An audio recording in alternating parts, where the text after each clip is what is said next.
આવતીકાલે દિયોદરના ઓગળમાં ઠાકોર સમાજના મહાસંમેલનનું આયોજન છે। મહાસંમેલનમાં સામાજિક બંધારણની રચના થશે। 16 સામાજિક મુદ્દાની મહાસંમેલનમાં ચર્ચા અને અમલીકરણ કરવામાં આવશે। ઉત્તર ગુજરાતના 27 તાલુકામાંથી ઠાકોર સમાજના લોકો આ સંમેલનમાં જોડાશે, તો ઠાકોર સમાજના દિગ્ગજ નેતાઓ સંમેલનમાં જોડાશે।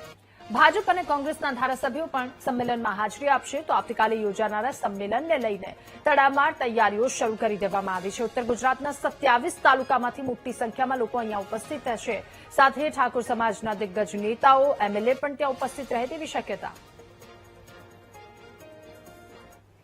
અમારો મુખ્ય મુદ્દો જે કે અમારા સમાજની અંદર કુરિવાજ છે, જેમ કે વ્યસન મુક્તિ, લગ્નની અંદર ખોટા ખર્ચા, લગ્નમાં કે ડીજે મંડપ, આમાં બધાની મોસ્ટ ઓફ બધામાં જેટલા બને એટલા ઓછા ખર્ચા કરી અને સમાજ શિક્ષણ તરફ આગળ વધે એના ભાગરૂપે અમારી હાલની તારીખમાં ફૂલ તડામાર તૈયારીઓ ચાલુ છે।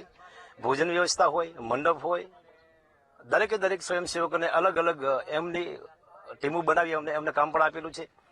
કાલના દિવસે ઓગળજીને અમે પ્રાર્થના કરીએ કે અમારો આ જે કઈ કાર્યક્રમ છે એ હેમખેમ પૂરો થાય।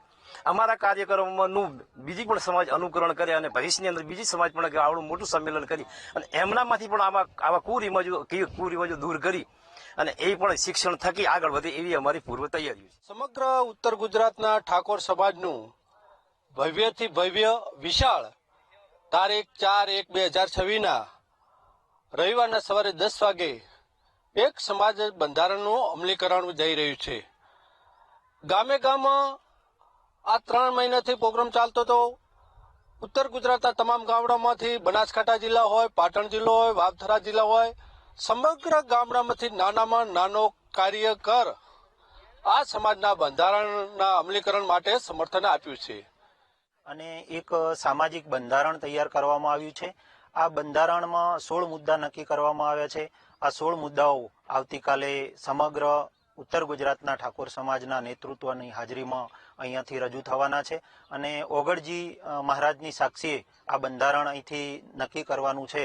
એના ભાગરૂપે છેલ્લા 15 દિવસથી અહીંયા 4 તાલુકાના આગેવાનો દ્વારા રાજકીય અગ્રણીઓના માર્ગદર્શન હેઠળ અહીંયા આ વ્યવસ્થાઓ થઈ રહી છે। આ વ્યવસ્થાઓમાં નિરીક્ષણમાં સાંસદ શ્રી ગેનીબેન ઠાકોર, ધારાસભ્ય શ્રી કેશાજી ચૌહાણ સાહેબ